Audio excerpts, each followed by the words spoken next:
Hello and welcome to this tutorial about how to add a joint case. We'll also show you how to add new investments formed from cash as opposed to reviewing the client's existing plans.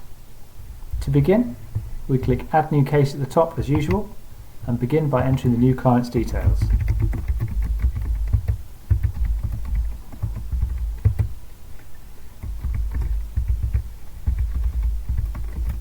Now it makes sense to enter the address in full against the primary client. This is because when we click Add Secondary, as you will see, these address details are propagated through to the secondary client, meaning that all I need to do is enter the details of the second client and not rekey the address.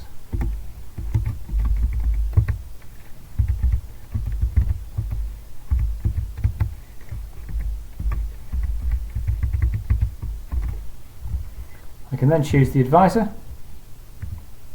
and address the letter of authority as usual.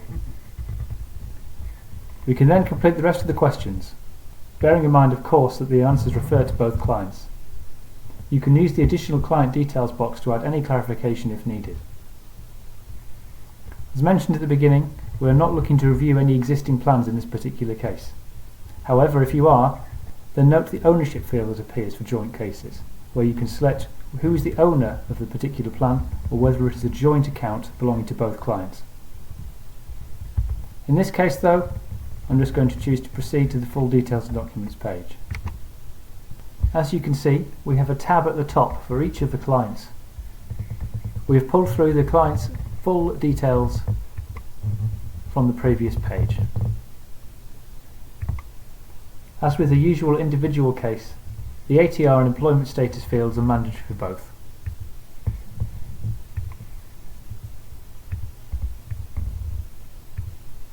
You can also add details of the client's income and expenditure. However, as with individual cases, these are not mandatory.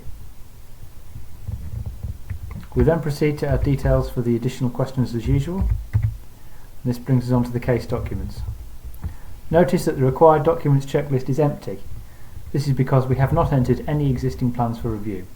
However, you can add documents to this case anyway if you wish. Examples of good documents that are useful for us include charges schedules for new plans, illustrations for new plans, or quotes if you are adding any new protections. As none are required though for this, I will proceed to the fees and recommendations page.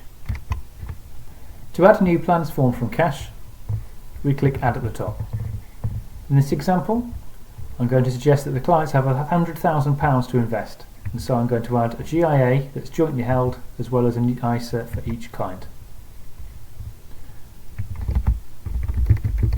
As usual, I select the plan type and enter the plan number.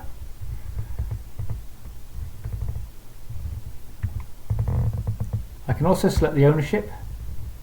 As I mentioned, the general investment account will be jointly held. We'll also have individual savings accounts for each of the clients.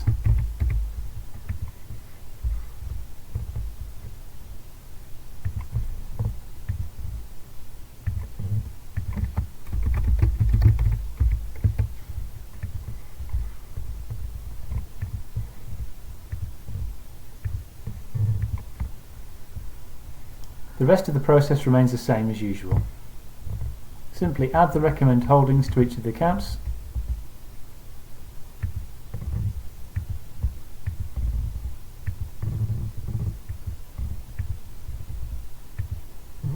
And then enter the contributions and withdrawals into each.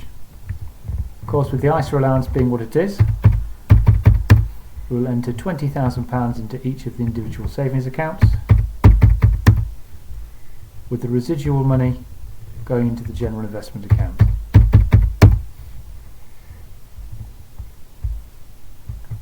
As we scroll down, we can add advisor remuneration as well. Note the importance in situations like this of the selected option. If I choose to take 0.7% and have this taken from all the plans, that means that a 0.7% ongoing services fee will be taken from the general investment account as well as both of the ISAs. This is true also of initial fees. So if I wanted the initial fee to be paid only from one account, I need to double click this and ensure that I select the account from which I want it to be paid. We also have details of the client's investment profiles, including their attitude to risk, remaining ISA allowances, and any other questions that may be relevant to the case. Finally, we have additional information as usual, with the date required and any advice notes, which may be instructions such as adding automatic bed and ISA, particularly in cases like this. Once any advice notes have been entered, simply click Submit for Power Planning and your case will be entered into the system.